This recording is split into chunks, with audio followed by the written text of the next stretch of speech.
Naši pacijenti kada se javljaju radi početka postupka stimulacije ovulacije u okviru vantelesne oplodnje, nakon informacije o njihovim najosnovnijim podacima kao što su godine, kao što su eventualna prethodna iskustva i prethodni ishodi vantelesnih oplodnje u smislu broja dobijenih jajnih ćelija i odgovore na prethodnu terapiju, kao i o najvažnijem podatku, to je rezerva jajnih ćelija koju dobijamo ultrazvučnim pregledom i antimillerovim hormonom. Odlučujemo se za određeni protokol stimulacije. Naravno da ovako grubo rečeno postoji nekih 3-4 protokola ili takozvane šeme stimulacije, ali postoji puno malih različitosti koje zapravo su deo našeg individualnog pristupa protokolu stimulacije svakoj pacijentkinji ponaosob. Jer dobijajući informacije recimo o prethodnim reagovanjima na terapiju, na stimulaciju, mi se odlučujemo da određenu terapijsku šemu modifikujemo, da produžimo pripremu, da dodamo određenu vrstu lekova, da promenimo neki početak, da odgodimo. Znači, sam postupak vantelesne oplodnje je danas negde prilagođen pacijentkinjama u smislu same njihove pripreme. Znači, pripremu možemo da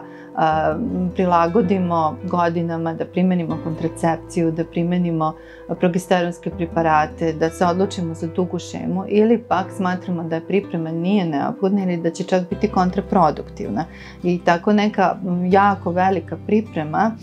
u smislu davanja nekih hormonskih preparata može da zapravo rezultira neadekvatnom i suboptimalnom reakcijom i manjim brojem dobijenih jajnih ćelija. Zato se trudimo da zapravo damo nekakav protokol koji će za tu pacijentkinju izvući iz nje najveći i najbolji broj jajnih ćelija. Iako se trudimo da ne dobijemo preko 15 jajnih ćelija, jer se to smatra ne samo hiperstimulacijom, nego se smatra da takav hormonski milje u kome rastu jajne ćelije zapravo nije dobar i ostavlja traga i u samim jajnim ćelijama, u njihovom kvalitetu i u samom endometrijumu. Isto tako postoje pokušaj da se davanjem nekih drugih suplemenata optimizuje materica, funkcija štitne žlezde, profil prolaktina, inzulinska rezistencija. Ali smatramo da danas negde parovi smatraju da tom nekom pripremom i insistiranjem na nekim fantastičnim vrednostima TSH ili inzulinskoj rezistenciji, da će tu dotaći sveti gral i rešenje. Nažalost i dalje se stalno vrtimo oko toga da su godine najvažnije i da je broj jajnih ćelija jako važan i dobar i ta šema stimulacije je zaista važna i od meseca do meseca nekada ista šema stimulacije kod iste pacijentkinje u razmaku od svega par meseci može da različito zapravo rezultira različitim brojem jajnih ćelija, ali ono što uvek podvlačimo, što je mlađa žena, veća je verovatnoća da ćemo doći do kvalitetnih i zdravih jajnih ćelija, jer to zdravlje je zapravo upisano u hromozomima i negde u okviru standardnog aginga, procesa starenja nas kao vrste homo sapiensa, dolazi do sve većeg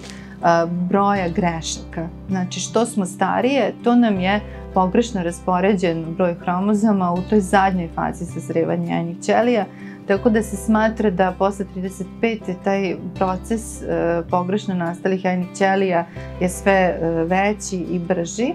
I tako da svaka nova godina smanjuje udeo zdravih ćelija i da je naravno zato važno imati što veći broj jajnih ćelija da bismo podigli i udeo zdravih jajnih ćelija. I zbog toga je ceo taj naš zapravo proces stimulacije negde usmeren ka tome da ih dobijemo optimalno, da bude dobar broj, da bi među njima bilo što više tih zdravih jajnih ćelija, čije zdravlje, tako da se izrazim, je opet determinisano godinama, da ih ne bude previše, da ih bude opet manje od 15, a više od 5, 6, 7, jer na taj način možemo da imamo optimizam da ćemo dobiti broj embriona koji možemo i da sveže transferiramo i eventualno nešto od dobrih i kvalitetnih embriona krioprezerviramo za neki naredni pokušaj, za drugo dete. Tako da je danas naša cela postavka i pristup stimulacije ovulacije jako slojevit. Zaista vodimo računa da ne zahtevamo od pacijentkinja prečeste kontrole. Naša neka stav je da pacijentkinje se uglavnom same bockaju, odnosno same sebi daju terapiju, što bi trebalo da bude stres free u smislu manjeg broja dolazaka u bolnicu, da mogu da odu,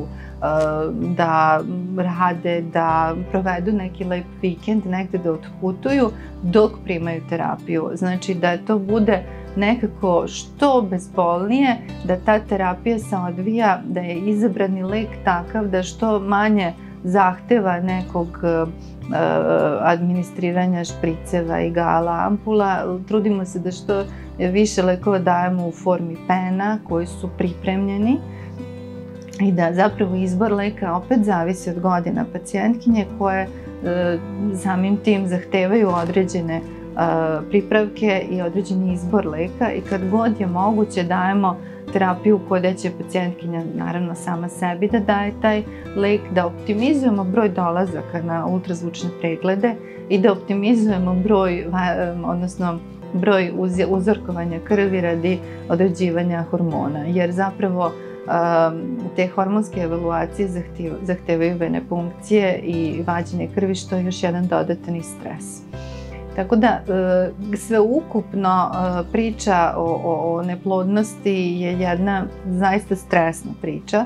i kada se odlučimo za postupak vantelesne oplodnje, a priori pokušavamo da to bude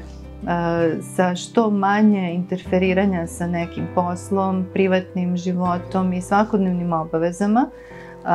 i da pacijentkinje nekako pokušaju da prođu, da isplove kroz ovaj naš mali lavirint sa što manje stresa, da ne napravimo hiperstimulaciju, da upravo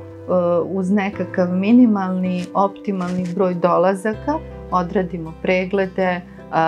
dobijemo jajne ćelije, nakon toga se dogovaramo uvek oko broja vraćenih embriona.